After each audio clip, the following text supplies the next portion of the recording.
SC ಒಳ ಮೀಸಲಾತಿಗೆ supreme ಐತಿಹಾಸಿಕ ತೀರ್ಪು ಹಿನ್ನೆಲೆ ನಗರದಲ್ಲಿ ಮದ್ದು ಸಿಡಿಸಿ ವಿಜಯೋತ್ಸವ. ಎಸ್ಸಿ ಮತ್ತು ಎಸ್ಟಿ ಒಳ ಮೀಸಲಾತಿ ಕಾನೂನುಬದ್ಧ ಎಂದು ಸುಪ್ರೀಂ ಕೋರ್ಟ್ ಐತಿಹಾಸಿಕ ತೀರ್ಪು ನೀಡಿದೆ. ಇದರೊಂದಿಗೆ ಕಳೆದ 3-4 ದಶಕಗಳಿಂದ ಒಳ ಮೀಸಲಾತಿಗಾಗಿ ನಡೆದಿದ್ದ ಹೋರಾಟಕ್ಕೆ ಜಯ ಸಿಕ್ಕಂತಾಗಿದೆ. ಈ ಹಿನ್ನೆಲೆಯಲ್ಲಿ ಕಲಬುರಗಿ ನಗರದ ಸರ್ದಾರ್ ವಲ್ಲಭಭಾಯಿ ಪಟೇಲ್ ವೃತ್ತದಲ್ಲಿ ವಿಜಯೋತ್ಸವ ಆಚರಣೆ ಮಾಡಲಾಯಿತು.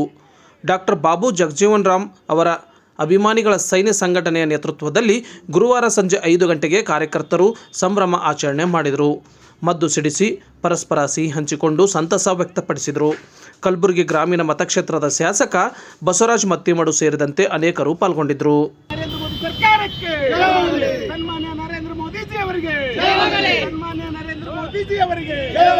ಮೀಸಲಾತಿ ಹೋರಾಟಕ್ಕೆ ಮರುಜೀವ ಕೊಟ್ಟಂತ ಕೇಂದ್ರ ಸರ್ಕಾರಕ್ಕೆ ನರೇಂದ್ರ ಮೋದಿಜಿ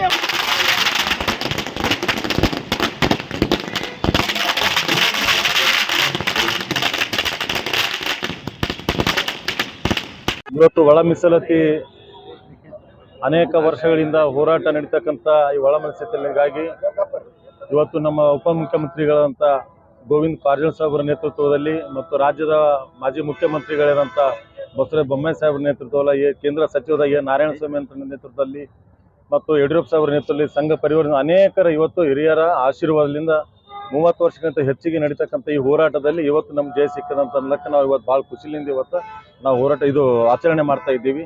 ಈ ಎಲ್ಲ ಹೋರಾಟಕ್ಕೆ ಇವತ್ತು ಸುಪ್ರೀಂ ಕೋರ್ಟ್ ಆಗಿರ್ಬೋದು, ಅನೇಕ ಕೇಂದ್ರ ಸರ್ಕಾರ ಆಗಿರ್ಬೋದು, ಹಿಂದಿನ ನಮ್ಮ ಭಾರತೀಯ ಜನತಾ ಪಾರ್ಟಿ ಸರ್ಕಾರ ಆಗಿರ್ಬೋದು, ಇವೆಲ್ಲರಿಗೂ ಕೂಡ ನಾವು ಅಭಿನಂದನೆಗಳು ಸಲ್ಲಿಸ್ತಾ ಇದ್ದೀವಿ. ಯಾಕಂದ್ರೆ ಇವತ್ತು ಈ ಹೋರಾಟ ನಡೀತಕ್ಕಂಥದ್ದು ಒಂದೊಂದು ವರ್ಷದ ಹೋರಾಟ ಅಲ್ಲ, ಇದು ಅನೇಕ 30-40 ವರ್ಷಗಳಿಂದ ನಡೀತಕ್ಕಂಥ ಹೋರಾಟ. ಇವತ್ತು ತೆಲಂಗಾಣದಲ್ಲಿ ಇವತ್ತು ನಮ್ಮ ಮಂದಕೃಷ್ಣ ಅಣ್ಣವರು ಕೂಡ ಅನೇಕ ಹೋರಾಟ ಮಾಡಿ ಇವತ್ತು ಸಮಾಜಕ್ಕೋಸ್ಕರನೇ ಕೂಡ ಅವರು ಹೋರಾಟ ಮಾಡ್ತಕ್ಕಂಥ ಇವತ್ತು ಅವ್ರ ಹೋರಾಟಗಳಿಂದ ಇವತ್ತು ನಮ್ಮಲ್ಲಿ ಇದ್ರ ಸಲಕ್ಕೂ ಕೂಡ ಅನೇಕ ನಮ್ಮ ರಾಜ್ಯದಲ್ಲೂ ಕೂಡ ಈ ಒಳ ಮೀಸಲಾತಿ ಹೋರಾಟದ ಅನೇಕರು ಕೂಡ ಹೋರಾಟ ಮಾಡಿ ಇವತ್ತು ಈ ಜಯ ನಮ್ಗೆ ತಂದು ಕೊಟ್ಟಿದ್ದಾರೆ. ಎಲ್ಲರಿಗೂ ಕೂಡ